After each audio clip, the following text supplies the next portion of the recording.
ਵਾਹਿਗੁਰੂ ਜੀ ਕਾ ਖਾਲਸਾ ਵਾਹਿਗੁਰੂ ਜੀ ਕੀ ਫਤਿਹ। अस्सलाम वालेकुम आदाब बर्स मैं हाँ ਤੁਹਾਡੀ ਹੋਸਟ ਨੀਲਮ ਕੌਰ ਤੇ ਮੈਂ TV84 ਦੇ ਸਾਰੇ ਦਰਸ਼ਕਾਂ ਤੇ ਸਰੋਤਿਆਂ ਨੂੰ ਜੀ ਆਇਆਂ ਕਹਿੰਦੀ ਆ ਪ੍ਰੋਗਰਾਮ ਸੱਚੋ ਸੱਚ ਵਿੱਚ ਜਿਹੜੇ ਇਸ ਪ੍ਰੋਗਰਾਮ ਨਾਲ ਦੇਸ਼ਾਂ ਵਿਦੇਸ਼ਾਂ ਤੋਂ ਜੁੜ ਚੁੱਕੇ ਨੇ।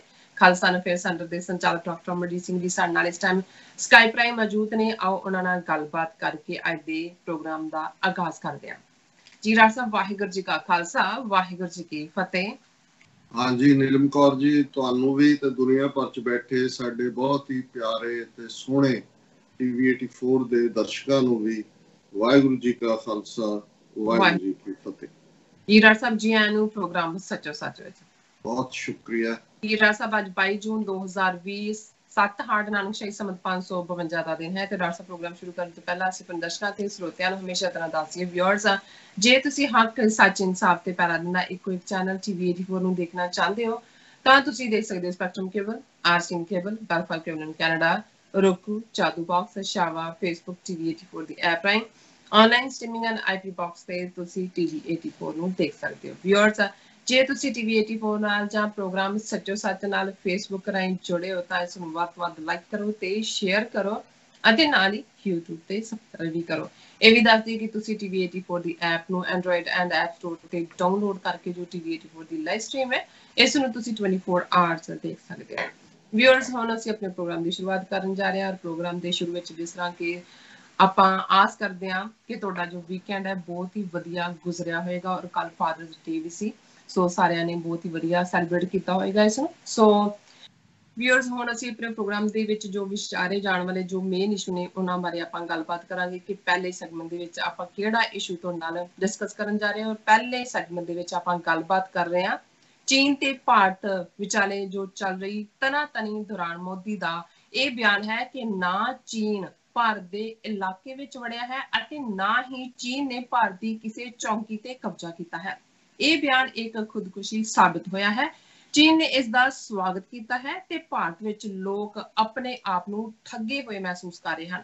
ਭਾਰਤ ਵੱਲੋਂ ਚੀਨ ਸਾਹਮਣੇ ਇੱਕ ਭਿੱਜੀ ਬਿੱਲੀ ਵਾਂਗ ਕੀਤੇ ਗਏ ਵਰਤਾਰੇ ਨੇ ਅਖੌਤੀ ਸੁਪਰ ਪਾਵਰ ਭਾਰਤ ਦਾ ਪੋਲ ਖੋਲ ਦਿੱਤਾ ਹੈ ਔਰ ਜੋ ਸਥਿਤੀ ਇਸ ਟਾਈਮ ਬਣੀ ਹੋਈ ਹੈ ਸਰਹੱਦ ਦੇ ਉੱਪਰ ਸੋ ਉਸ ਦੀ ਜੋ ਤਾਜ਼ਾ ਅਪਡੇਟ ਆਪਾਂ ਡਾਕਟਰ ਸਾਹਿਬ ਕੋਲੋਂ ਜਾਣਾਂਗੇ ਐਂਡ ਕਰੋਨਾ ਵਾਇਰਸ ਦੇ ਉੱਪਰ ਵੀ ਆਪਾਂ ਡਾਕਟਰ ਸਾਹਿਬ ਕੋਲੋਂ ਉਹਨਾਂ ਦੇ ਵਿਚਾਰ ਉਹਨਾਂ ਦੀ ਸਾਂਝ ਤੁਹਾਡੇ ਨਾਲ ਪਾਵਾਂਗੇ। ਸੋ ਦੂਸਰੇ ਸੈਗਮੈਂਟ ਦੇ ਵਿੱਚ ਆਪਾਂ ਗੱਲਬਾਤ ਕਰਾਂਗੇ ਕਿ ਨੇਪਾਲ ਵੱਲੋਂ ਭਾਰਤ ਨੂੰ ਲਗਾਤਾਰ ਚੋਬਾਂ ਮਾਰੀਆਂ ਜਾ ਰਹੀਆਂ ਹਨ। ਨੇਪਾਲ ਦੇ ਰੇਡੀਓ ਸਟੇਸ਼ਨਾਂ ਤੇ ਭਾਰਤ ਵਿਰੋਧੀ ਗਾਣੇ ਵੱਜ ਰਹੇ ਹਨ ਅਤੇ ਭਾਰਤੀ ਕਬਜ਼ੇ ਵਾਲੇ 3 ਇਲਾਕੇ ਜਿਨ੍ਹਾਂ ਨੂੰ ਨੇਪਾਲ ਨੇ ਆਪਣੇ ਨਕਸ਼ੇ ਵਿੱਚ ਦੱਸਿਆ ਹੈ ਕਿ ਨੇਪਾਲ ਰੇਡੀਓ ਤੇ ਇਹਨਾਂ 3 ਸ਼ਹਿਰਾਂ ਦਾ ਮੌਸਮ ਦੱਸਿਆ ਜਾ ਰਿਹਾ ਹੈ। ਇਸ ਬਾਬਤ ਗੱਲਬਾਤ ਹੋਏਗੀ ਔਰ ਨੇਪਾਲ ਨਾਲ ਸੰਬੰਧਿਤ ਜਿਹੜੀਆਂ ਹੋਰ ਵੀ ਖਬਰਾਂ ਨੇ ਉਹਨਾਂ ਬਾਰੇ ਵੀ ਸਾਂਝ ਪਾਈ ਜਾਏਗੀ। ਜਾ ਸਕਾਂਗੇ ਥਰਡ ਵਾਲੇ ਸੈਗਮੈਂਟ ਵਿੱਚ ਆਪਾਂ ਗੱਲਬਾਤ ਕਰਨ ਜਾ ਰਹੇ ਹਾਂ ਕਿ 57 ਇਸਲਾਮਿਕ ਦੇਸ਼ਾਂ ਦੀ ਸੰਸਥਾ OIC ਨੇ ਕਸ਼ਮੀਰ ਸੰਬੰਧੀ ਇੱਕ ਆਪਣੀ ਮੀਟਿੰਗ ਵਿੱਚ ਭਾਰਤ ਦੀ ਕਸ਼ਮੀਰੀ ਨੀਤੀ ਦੀ ਨਿਖੇਧੀ ਕੀਤੀ ਹੈ। OIC ਨੇ ਮੰਗ ਕੀਤੀ ਹੈ ਕਿ UN ਸਿਕਿਉਰਿਟੀ ਕੌਂਸਲ ਦੇ ਮਤਿਆਂ ਅਨੁਸਾਰ ਕਸ਼ਮੀਰ ਵਿੱਚ ਰਾਏਸ਼ੁਮਾਰੀ ਕਰਵਾਈ ਜਾਏ ਤਾਂ ਕਿ ਕਸ਼ਮੀਰੀ ਲੋਕ ਆਪਣੀ ਕਿਸਮਤ ਦਾ ਖੁਦ ਫੈਸਲਾ ਕਰ ਸਕਣ। ਐਂਡ ਚੌਥੇ ਸੈਗਮੈਂਟ ਦੇ ਵਿੱਚ ਆਪਾਂ ਗੱਲਬਾਤ ਕਰਾਂਗੇ ਜਿਹੜੀ ਕਿ ਸਿੱਖਾਂ ਦੇ ਲਈ ਬੜੇ ਹੀ ਮਾਣ ਵਾਲੀ ਗੱਲ ਹੈ ਕਿ ਪਾਕਿਸਤਾਨ ਵਿੱਚ ਬਾਬਾ ਗੁਰੂ ਨਾਨਕ ਯੂਨੀਵਰਸਿਟੀ ਦੀ ਉਸਾਰੀ ਦਾ ਪਹਿਲਾ ਪੜਾਅ ਹੈ ਉਹ ਮੁਕੰਮਲ ਹੋ ਗਿਆ ਹੈ ਔਰ ਇਸ ਦੇ ਉੱਪਰ ਲਾਗਤ ਆਈ ਹੈ 8 ਕਰੋੜ ਰੁਪਇਆ ਔਰ ਦੂਸਰੇ ਪੜਾਅ ਤੇ ਜੋ ਕੰਮ ਹੈ ਉਹ ਵੀ ਸ਼ੁਰੂ ਹੋਣ ਜਾ ਰਿਹਾ ਹੈ ਔਰ ਇਸ ਉੱਪਰ ਲਾਗਤ ਆਏਗੀ 100 ਕਰੋੜ ਰੁਪਇਆ। ਸੋ ਇਸ ਉੱਪਰ ਆਪਾਂ ਗੱਲਬਾਤ ਕਰਾਂਗੇ ਔਰ ਜੋ ਪ੍ਰੋਗਰਾਮ ਦੇ ਐਂਡ ਵਿੱਚ ਹਮੇਸ਼ਾ ਇਸ ਤਰ੍ਹਾਂ ਆਪਾਂ ਸਾਂਝ ਪਾਉਂਦੇ ਹਾਂ ਤੁਹਾਡੇ ਨਾਲ ਗੁਰਬਾਣੀ ਵਿਚਾਰਾਂ ਦੀਆਂ ਉਹ ਵੀ ਸਾਂਝ ਪਾਈ ਜਾਏਗੀ। ਸੋ ਅਸੀਂ ਚਾਹਾਂਗੇ ਕਿ ਤੁਸੀਂ ਸਾਡੇ ਨਾਲ ਸਟਾਰਟਿੰਗ ਤੋਂ ਲੈ ਕੇ ਐਂਡ ਤੱਕ ਇਸੇ ਤਰ੍ਹਾਂ ਹੀ ਬਣੇ ਰਹਿਣਾ। ਦੇਖਣ ਸੁਣਨ ਲਈ ਤੁਹਾਡਾ ਸਭ ਦਾ ਬਹੁਤ ਬਹੁਤ ਸ਼ੁਕਰੀਆ। ਹੁਣ ਸਾਡੇ ਨਾਲ ਡਾਕਟਰ ਸਾਹਿਬ ਸਕਾਈਪ ਰਾਹੀਂ ਮੌਜੂਦ ਨੇ। ਆਓ ਉਹਨਾਂ ਨਾਲ ਗੱਲਬਾਤ ਕਰਕੇ ਆਪਣੇ ਪ੍ਰੋਗਰਾਮ ਦੀ ਸ਼ੁਰੂਆਤ ਕਰਦੇ ਹਾਂ। ਜੀ ਡਾਕਟਰ ਸਾਹਿਬ ਇਹਨਾਂ ਸਾਰੇ ਮੁੱਦਿਆਂ ਦੇ ਉੱਪਰ ਤੁਸੀਂ ਕੀ ਕਹਿਣਾ ਚਾਹੋਗੇ ਤੁਹਾਡੇ ਕੀ ਵਿਚਾਰ ਨੇ ਜੀ ਡਾਕਟਰ ਸਾਹਿਬ। ਦੇਖੋ ਸਭ ਤੋਂ ਪਹਿਲਾਂ ਤਾਂ ਅਸੀਂ ਦੁਨੀਆ ਭਰ ਚ ਬੈਠੇ ਸਾਡੇ ਦਰਸ਼ਕ ਜਿਹੜੇ ਸਾਨੂੰ ਲਿਖਦੇ ਨੇ ਬਹੁਤ ਸਾਰਿਆਂ ਦੀਆਂ ਲਿਖਤਾਂ ਸਿੱਧੇ ਤੌਰ ਤੇ ਆਉਂਦੀਆਂ ਨੇ ਔਰ hundreds of comments ਜਿਹੜੀਆਂ ਸਾਡੀਆਂ ਵੀਡੀਓਜ਼ ਅਪਲੋਡ ਹੁੰਦੀਆਂ ਉਹਨਾਂ ਦੇ ਉੱਤੇ ਹੁੰਦੀਆਂ ਉਹਨਾਂ ਦੀਆਂ ਲਿਖਤਾਂ ਅਸੀਂ ਸਭ ਦਾ ਕਲੈਕਟਿਵ ਸ਼ੁਕਰੀਆ ਅਦਾ ਕਰਦੇ ਔਰ ਵੀਕਐਂਡ ਦੇ ਉੱਤੇ ਖਾਸ ਤੌਰ ਤੇ ਜਿਹੜੀ ਇੱਕ ਪੱਛਮ ਦੀ ਟ੍ਰੈਡੀਸ਼ਨ ਜਿਹਦੇ ਥੱਲੇ ਮਦਰਸ ਡੇ, ਫਾਦਰਸ ਡੇ ਮਨਾਉਣ ਦੀ ਲਾਈਨ ਹੈ, ਔਰ ਫਾਦਰਸ ਡੇ ਸੀ ਐਤਵਾਰ, ਔਰ ਇਹਦੇ ਨਾਲ ਰਿਲੇਟਡ ਵੀ ਸਾਨੂੰ ਕੁਛ ਨੇ ਲਿਖਿਆ ਇੱਕ ਬੜੀ ਟਚਿੰਗ ਲਿਖਤ ਜਿਹੜੀ ਫੇਸਬੁੱਕ ਤੇ ਭਾਈ ਗਜਿੰਦਰ ਸਿੰਘ ਦਲ ਖਾਲਸਾ ਦੀ ਸੀ, ਜਿਹਦੇ ਚ ਉਹਨਾਂ ਨੇ ਕਿਹਾ, ਕਿਉਂਕਿ ਉਹ ਆਲਮੋਸਟ ਉਹਨਾਂ ਨੂੰ 40 ਸਾਲ ਦੇ ਕਰੀਬ ਹੋ ਗਏ ਨੇ ਜਲਾਵਤਨੀ ਚ, ਉਸ ਤੋਂ ਗੁਆਂਢੀ ਦੇਸ਼ ਦੇ ਵਿੱਚ ਉਹ ਬੈਠੇ ਨੇ, ਔਰ ਉਹਨਾਂ ਨੇ ਇੱਕ ਖਬਰ ਨੂੰ ਆਧਾਰ ਬਣਾ ਕੇ ਕਿ ਕਿਵੇਂ ਖਬਰ ਲੱਗੀ ਕਿ ਉਹਨਾਂ ਦੇ ਵਾਲਿਦ ਗ੍ਰਿਫਤਾਰ ਕਰ ਲਏ ਗਏ ਨੇ, ਤੇ ਉਹਨਾਂ ਨੇ ਕਿਹਾ ਭਾਈ ਕਿਵੇਂ ਮੈਂ ਆ ਰਿਹਾ, ਤੁਸੀਂ ਪਾਰ ਹੋ ਔਰ ਇਸ ਰਸਤੇ ਤੇ ਤੁਰੇ, ਔਰ ਅਸੀਂ ਮੂੰਹ ਦੀਆਂ ਤੰਦਾਂ ਤੋੜ ਕੇ ਇਸ ਪਾਸੇ ਆਏ। ਸੋ ਮੈਂ ਸਮਝਦਾ ਵੀ ਇੱਕ ਪਾਸੇ ਸਾਡੇ ਸਾਹਮਣੇ ਜਦੋਂ ਅਸੀਂ ਇਸ ਕਿਸਮ ਦੇ ਦਿਨ ਯਾਦ ਕਰਦੇ ਹਾਂ, ਸੈਲੀਬ੍ਰੇਟ ਕਰਦੇ ਹਾਂ, ਇਹਨਾਂ ਮੁਲਕਾਂ 'ਚ ਰਹਿੰਦੇ ਹਾਂ, ਸਾਡੀਆਂ ਮਜਬੂਰੀਆਂ ਵੀ ਨੇ ਕਿਉਂਕਿ ਉਸ ਕਿਸਮ ਦਾ ਕਲਚਰ ਜਿਹੜਾ ਉਹਨੂੰ ਐਨਕਰੇਜ ਕਰਦਾ, ਪਰ ਮੈਨੂੰ ਹਮੇਸ਼ਾ ਇਹ ਰਹਿੰਦਾ ਕਿ ਭਾਈ ਸਾਨੂੰ ਨਾ ਉਹ ਬੱਚੇ ਬੱਚੀਆਂ ਭੁੱਲਣ ਜਿਨ੍ਹਾਂ ਨੇ ਇਸ ਲਈ ਆਪਣੀ ਜ਼ਿੰਦਗੀ ਔਰਫਨੇਜ ਦੇ ਵਿੱਚ ਜਾਂ ਇੱਕ ਯਤੀਮ ਬਣ ਕੇ ਕੱਟੀ, ਕਿਉਂਕਿ ਉਹਨਾਂ ਦੀ ਮਾਂ ਜਾਂ ਉਹਨਾਂ ਦੇ ਪਿਤਾ ਕੁਰਬਾਨੀ ਦੇ ਰਸਤੇ ਤੇ ਨਿਕਲੇ ਤਾਂ ਕਿ ਕੌਮ ਦਾ ਘਰ ਬਣ ਸਕੇ। ਜਾਂ ਸਾਨੂੰ ਉਹ ਬਜ਼ੁਰਗ ਮਾਪਿਓ ਭੁੱਲਣ ਜਿਨ੍ਹਾਂ ਦੇ ਪੁੱਤਰ ਪੁੱਤਰੀਆਂ ਕੁਰਬਾਨ ਹੋਏ ਕੌਮੀ ਆਜ਼ਾਦੀ ਦੇ ਰਸਤੇ ਤੇ, ਔਰ ਇਹਨਾਂ ਦਿਨਾਂ ਦੇ ਮੌਕਿਆਂ ਦੇ ਉੱਤੇ ਸਾਡਾ ਫਰਜ਼ ਵੀ ਬਣਦਾ ਹੈ ਕਿ ਅਸੀਂ ਉਹਨਾਂ ਦੇ ਨਾਲ ਵੀ ਜਿੱਥੇ ਖੁਸ਼ੀਆਂ ਸਾਂਝੀਆਂ ਕਰਦੇ ਹਾਂ ਉੱਥੇ ਉਹਨਾਂ ਦੀ ਸਾਂਭ ਸੰਭਾਲ, ਸੇਵਾ ਸੰਭਾਲ, ਇਹ ਵੀ ਸਾਡਾ ਹਿੱਸਾ ਹੋਏ। ਹਾਲਾਂਕਿ ਇਹ ਵੈਸਟ ਦੀ ਇੱਕ ਆਪਣੀ ਤਹਿਜ਼ੀਬ ਹੈ ਜਿਹਦੇ ਥੱਲੇ ਦਿਨ ਹੀ ਉਹ ਯਾਦ ਰੱਖਣ ਵਾਲੇ ਹੁੰਦੇ ਨੇ। ਸਾਡੇ ਲਈ ਤਾਂ ਹਮੇਸ਼ਾ ਹੀ ਮਾਂ ਜਾਂ ਪਿਓ ਦਾ ਰੁਤਬਾ ਹਰ ਪਲ ਹਰ ਸਾਹ ਹੀ ਉਹੀ ਹੋਣਾ ਚਾਹੀਦਾ। ਔਰ ਜਿਵੇਂ ਮੈਂ ਕਿਤੇ ਰਾਈਟਰ ਵੇਂਚ 'ਚ ਦੇਖ ਰਿਹਾ ਸੀ, ਕਿਸੇ ਨੇ ਲਿਖਿਆ, ਉਹਨੇ ਕਿਹਾ ਜੀ ਮੇਰਾ ਪੁੱਤਰ ਮੈਨੂੰ ਪੁੱਛਦਾ ਕਿ ਡੈਡੀ ਤੁਸੀਂ ਜਿਹੜਾ ਆਪਣੇ ਡੈਡੀ ਨੂੰ ਕਿਵੇਂ ਫਾਦਰਸ ਡੇ ਕਿਵੇਂ ਮਨਾਉਂਦੇ ਸੀ, ਤੇ ਉਹਨੇ ਕਿਹਾ ਕਿ ਵੀ ਪੁੱਤਰ ਸਾਡਾ ਤਾਂ ਫਾਦਰਸ ਡੇ ਸਾਲ 'ਚ ਕਈ ਵਾਰ ਆਉਂਦਾ ਸੀ। ਉਹ ਕਹਿੰਦਾ ਜੀ ਇਹਦਾ ਕੀ ਮਤਲਬ? ਕਹਿੰਦਾ ਵੀ ਜਿੱਦਣ ਸਾਡੇ ਪਿਓ ਦਾ ਜੀ ਹੁੰਦਾ ਸੀ ਕਿ ਭਾਈ ਹੁਣੇ ਮੁੰਡੇ ਨੂੰ ਜਰਾ ਸਿੱਧਾ ਕਰੀ, ਉਹ ਜੁੱਤੀ ਲਾ ਲੈਂਦਾ ਸੀ ਤੇ ਚੱਕੀ ਕਟਾਈ ਕਰਦਾ ਸੀ, ਕਹਿੰਦਾ ਉਹੀ ਫਾਦਰਸ ਡੇ ਹੁੰਦਾ ਸੀ। ਸਾਡਾ ਫਾਦਰ ਡੇ ਸਾਲ 'ਚ ਕਈ ਵਾਰ ਆਉਂਦਾ ਸੀ। ਮੈਂ ਸਮਝਦਾ ਵੀ ਇਹ ਇੱਕ ਕਲਚਰ ਦਾ ਵੀ ਪਾਰਟ ਹੈ, ਹਿੱਸਾ ਹੈ, ਪਰ ਇਸ ਕਿਸਮ ਦੇ ਮੌਕਿਆਂ ਤੇ ਮੈਂ ਸਮਝਦਾ ਵੀ ਸਾਨੂੰ ਉਹਨਾਂ ਕੌਮੀ ਯੋਧਿਆਂ ਨੂੰ, ਉਹਨਾਂ ਸਾਰੇ ਹੀ ਪਰਿਵਾਰਾਂ ਨੂੰ ਜਿਨ੍ਹਾਂ ਨੇ ਇਸ ਕੌਮੀ ਆਜ਼ਾਦੀ ਦੇ ਰਸਤੇ ਤੇ ਆਪਣੇ ਪੁੱਤਰ ਪੁੱਤਰੀਆਂ ਭੇਟ ਕੀਤੇ ਨੇ, ਉਹਨਾਂ ਦੀ ਸਾਰ ਵੀ ਲਈਏ, ਉਹਨਾਂ ਦਾ ਧਿਆਨ ਵੀ ਰੱਖੀਏ। ਜ਼ਾਹਰ ਹੈ ਕਿ ਅਜੇ ਵੀ ਇਕੱਲੇ ਸਾਊਥ ਏਸ਼ੀਆ ਦੇ ਹਵਾਲੇ ਨਾਲ ਹੀ ਨਹੀਂ, ਕੁੱਲ ਦੁਨੀਆ ਦੇ ਵਿੱਚ ਜੇ ਅਸੀਂ ਗੱਲ ਛਿੱਤਰ ਦੀ ਕੀਤੀ ਹੈ ਤੇ ਜਿਵੇਂ ਚੀਨ ਨੇ ਭਾਰਤ ਦੀ ਛਿਤਰੌਲ ਕੀਤੀ ਹੈ, ਜੇ ਠੇਠ ਪੰਜਾਬੀ ਦਾ ਲਫ਼ਜ਼ ਕਹਿਣਾ ਹੋਏ, ਤੇ ਵੈਸੇ ਸਾਡੇ ਲਹਿੰਦੇ ਪੰਜਾਬ ਦੇ ਇੱਕ ਹਿੱਸੇ 'ਚ ਛਿੱਤਰ ਨੂੰ ਲਿੱਤਰ ਵੀ ਕਹਿੰਦੇ ਨੇ, ਤੇ ਕਹਿੰਦੇ ਭਾਈ ਉਹਨਾਂ ਦੀ ਲਿਤਰੌਲ ਹੋਈ ਹੈ ਜਾਂ ਉਹਨਾਂ ਦੇ ਚੰਗੇ ਲਿੱਤਰ ਵੱਜੇ ਨੇ। ਤੇ ਹੁਣ ਗੱਲ ਇੱਕ ਪਾਸੇ ਹੁੰਦੀ ਹੈ, ਜਿਹੜੇ ਅਣਖੀ ਲੋਕ ਹੁੰਦੇ ਨੇ, ਗੈਰਤਮੰਦ ਹੁੰਦੇ ਨੇ, ਉਹ ਆਪਣੀ ਬੇਇੱਜ਼ਤੀ ਸਹਾਰਦੇ ਨਹੀਂ, ਉਹ ਬਦਲਾ ਲੈਣ ਦੀ ਗੱਲ ਕਰਦੇ ਨੇ, ਜਾਂ ਉਹਨਾਂ ਦੇ ਅੰਦਰ ਇਹ ਰਿਜ਼ੋਲਵ ਹੁੰਦਾ ਹੈ ਕਿ we will fight another day and then teach you a lesson, ਕਿ ਠੀਕ ਹੈ ਅੱਜ ਅਸੀਂ ਕਮਜ਼ੋਰ ਹੈ ਪਰ ਅਸੀਂ ਇੱਕ ਦਿਨ ਜਿਹੜਾ ਤਾਕਤਵਰ ਹੋ ਕੇ ਜਿਹੜਾ ਤੈਨੂੰ ਇਹਦਾ ਜਵਾਬ ਦਿਆਂਗੇ। ਪਰ ਇੱਕ ਉਹ ਹੁੰਦੇ ਨੇ ਜਿਨ੍ਹਾਂ ਬਾਰੇ ਅਕਸਰ ਇੱਕ ਸਾਡੇ ਵੀਰ ਗੱਲ ਸੁਣਾਉਂਦੇ ਨੇ ਕਿ ਭਾਈ ਉਹਨਾਂ ਤੋਂ ਗਲਤੀ ਨਾਲ ਕੁੱਟੇ ਗਏ ਬੰਦੇ ਤਗੜੇ ਸੀ, ਜਦੋਂ ਘਰ ਪਹੁੰਚੇ ਉਹਨਾਂ ਨੂੰ ਪਤਾ ਲੱਗਾ ਕਿ ਭਾਈ ਅਸੀਂ ਤਾਂ ਉਹਨਾਂ ਨੂੰ ਕੁੱਟਾਇਆ ਜਿਨ੍ਹਾਂ ਤੋਂ ਕੋਈ ਹੱਥ ਨਹੀਂ ਸੀ ਪਾਉਂਦਾ, ਗਲਤੀ ਹੋ ਗਈ।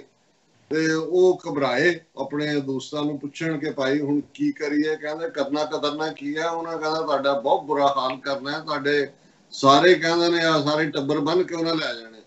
ਤੇ ਅਗਲੇ ਦਿਨ ਚੜ੍ਹਨ ਤੋਂ ਪਹਿਲਾਂ ਹੀ ਉਹ ਆਪਣੀਆਂ ਪੱਗਾਂ ਹੱਥ 'ਚ ਲੈ ਕੇ ਜਿਨ੍ਹਾਂ ਨੂੰ ਕੁੱਟਿਆ ਸੀ ਉਹਨਾਂ ਦੇ ਘਰਾਂ 'ਚ ਪਹੁੰਚ ਕੇ ਪੱਗਾਂ ਆਪਣੀਆਂ ਉਹਨਾਂ ਦੇ ਪੈਰਾਂ 'ਚ ਰੱਖ ਦਿੱਤੀਆਂ ਕਿ ਜੀ ਆ ਲਓ, ਤੁਸੀਂ ਵੀ ਸਾਨੂੰ ਮਾਰਨਾ ਹੀ, ਅਸੀਂ ਹੁਣ ਆਪ ਹੀ ਆ ਗਏ।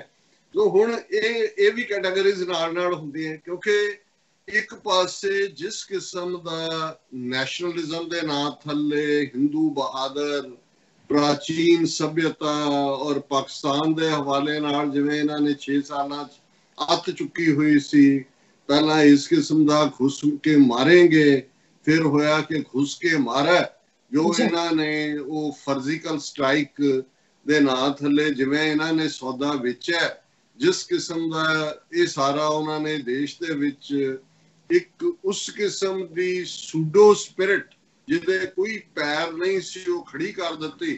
ਤੇ ਬਹੁਤ ਵਾਰ ਜਿਵੇਂ ਗਿੱਦੜ ਵੀ ਜਦੋਂ ਉਸ ਨੂੰ ਕੋਈ ਚੁੱਕ ਚੁਕਾ ਦੇ ਆਲੇ ਦੁਆਲੇ ਇੱਕ ਮਾਹੌਲ ਬਣ ਜਾਏ ਤੇ ਉਹ ਵੀ ਸਮਝਦਾ ਵੀ ਮੈਂ ਸ਼ੇਰ ਨੂੰ ਵੰਗਾਰ ਸਕਦਾ ਹੈ, ਇਹ ਵੱਖਰੀ ਗੱਲ ਹੈ ਕਿ ਫਿਰ ਉਹ ਬੱਗੀ ਅੱਖੀ ਮਾਰਿਆ ਜਾਂਦਾ ਹੈ।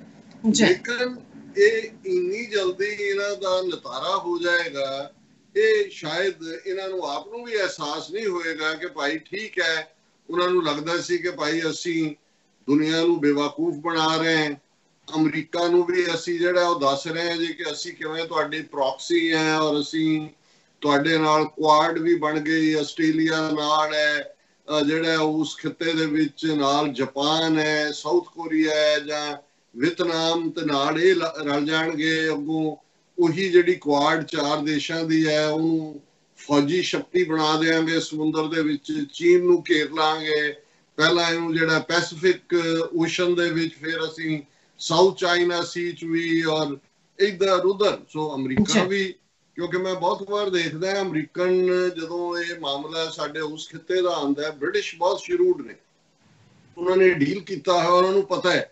ਇਸ ਲਈ ਜੇ ਤੁਸੀਂ ਈਵਨ ਅਫਗਾਨਿਸਤਾਨ ਕਨਫਲਿਕਟ 'ਚ ਵੀ ਦੇਖੋ, ਭਾਵੇਂ ਯੂਕੇ ਜਿਹੜਾ ਉਹ ਹਿੱਸਾ ਸੀ ਉਹਨਾਂ ਸਾਰੇ ਦੇਸ਼ਾਂ ਦਾ ਜਿਨ੍ਹਾਂ ਨੇ, ਉਹਨਾਂ ਨੇ ਸਭ ਤੋਂ ਘੱਟ ਬੰਦੇ ਮਰਵਾਏ ਕਿਉਂਕਿ ਉਹਨਾਂ ਨੂੰ ਪਤਾ ਹੈ, ਉਸ ਟੈਰੇਨ ਦਾ ਵੀ ਪਤਾ ਹੈ, ਉਹ ਵਾਰਲੌਰਡਸ ਦੇ ਨਾਲ ਵੀ ਡੀਲ ਕਰ ਲੈਂਦੇ ਸੀ ਜਾਂ ਦੂਜਾ ਵਿੱਚ ਵੀ ਰਹੇ, ਪਰ ਉਹਨਾਂ ਨੇ ਕਦੇ ਅੱਗੇ ਵੱਧ ਕੇ ਇਸ ਦੇ ਉੱਤੇ ਕੋਈ ਬਿਆਨਬਾਜ਼ੀ ਨਹੀਂ ਕੀਤੀ। ਇਸ ਲਈ ਈਵਨ ਜੇ ਅਸੀਂ ਚਾਈਨਾ ਦੇ ਹਵਾਲੇ ਨਾਲ ਵੀ ਚਾਈਨਾ ਵਰਸਸ ਇੰਡੀਆ ਦੇਖੀਏ, ਭਾਵੇਂ ਇੰਡੀਆ ਨਾਲ ਸਭ ਤੋਂ ਜ਼ਿਆਦਾ ਬਾਹਰ ਜੋ ਟ੍ਰੇਡ ਇੰਗਲੈਂਡ ਦੀ ਰਹੀ ਹੈ ਲੰਬਾ ਸਮਾਂ, ਲੇਕਿਨ ਉਹਦੇ 'ਚ ਵੀ ਤੁਹਾਨੂੰ ਉਹਨਾਂ ਦਾ ਕੋਈ ਦਿਲਬਦੀ ਨਜ਼ਰ ਨਹੀਂ ਆਉਂਦੀ ਕਿਉਂਕਿ ਇੰਗਲੈਂਡ ਨੂੰ ਇਸ ਗੱਲ ਦਾ ਪਤਾ ਹੈ ਕਿ ਵੀ ਇਹਨਾਂ ਦੀ ਔਕਾਤ ਕਿੰਨੀ ਹੈ।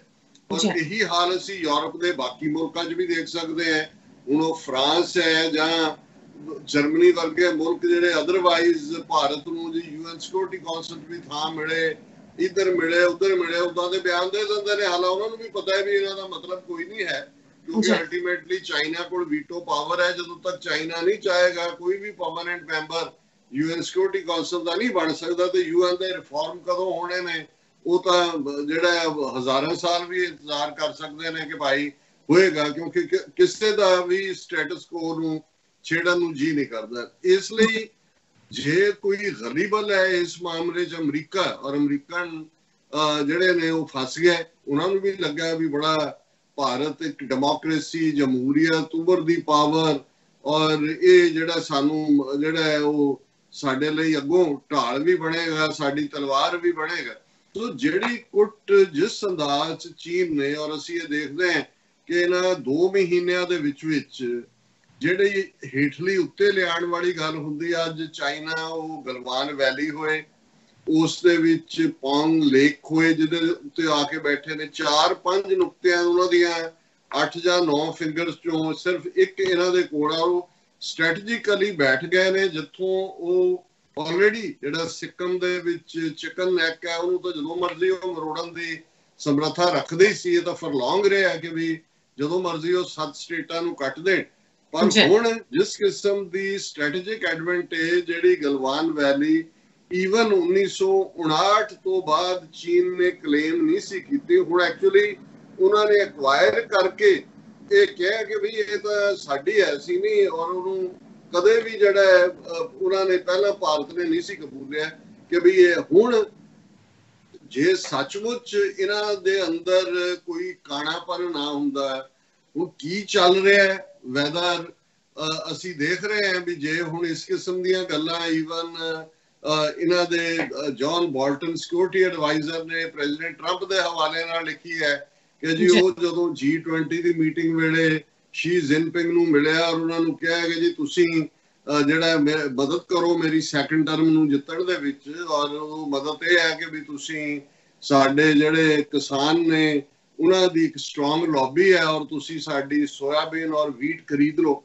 ਹੁਣ ਜੇ ਅਮਰੀਕਾ ਜਿਹਦੇ ਉੱਤੇ ਭਾਰਤ ਦੀ ਟੇਕ ਸੀ ਜਾਂ ਰਹੀ ਹੈ ਉਹ ਇਸ ਹੱਦ ਤੱਕ ਜਾ ਸਕਦਾ ਹੈ ਪ੍ਰੈਜ਼ੀਡੈਂਟ ਟਰੰਪ ਇਹ ਕਹਿਣ ਦੇ ਵਿੱਚ, ਤੇ ਹੁਣ ਮੋਦੀ ਦੇ ਕੀ ਰਿਸ਼ਤੇ ਨੇ ਕਿਵੇਂ ਇਹਨਾਂ ਨੂੰ ਕਾਣਾ ਕੀਤਾ ਹੋਇਆ ਉਹਨਾਂ ਨੇ, ਜਾਂ ਇਹਦੇ ਤਾਂ ਕੋਈ ਸ਼ੱਕ ਨਹੀਂ ਹੈ ਕਿ ਕਿੰਨੀ ਵਾਰੀ 18 ਵਾਰ ਮੋਦੀ ਸ਼ੀ ਜਿਨਪਿੰਗ ਨੂੰ ਮਿਲਿਆ ਹੈ, ਔਰ ਉਹ ਅਡਾਨੀ ਹੋਏ ਔਰ ਦੂਸਰੇ ਹੋਣ, ਅੰਬਾਨੀ ਹੋਣ, ਦੂਸਰੇ ਸਾਰਿਆਂ ਦੇ ਨਾਲ ਟ੍ਰੇਡ ਪੈਕਟ। ਇਹ ਵੀ ਆਇਆ ਕਿ ਜਿਹੜੀ ਪ੍ਰੀਮੀਅਰ ਲੀਗ ਨੂੰ ਅਮਿਤ ਸ਼ਾਹ ਦਾ ਮੁੰਡਾ ਲੀਡ ਕਰਦਾ, ਉਹਦੇ 'ਚ ਵੀ ਇੱਕ ਕਰੂਸ਼ਲ ਪਲੇਅਰ ਚਾਈਨਾ ਹੈ।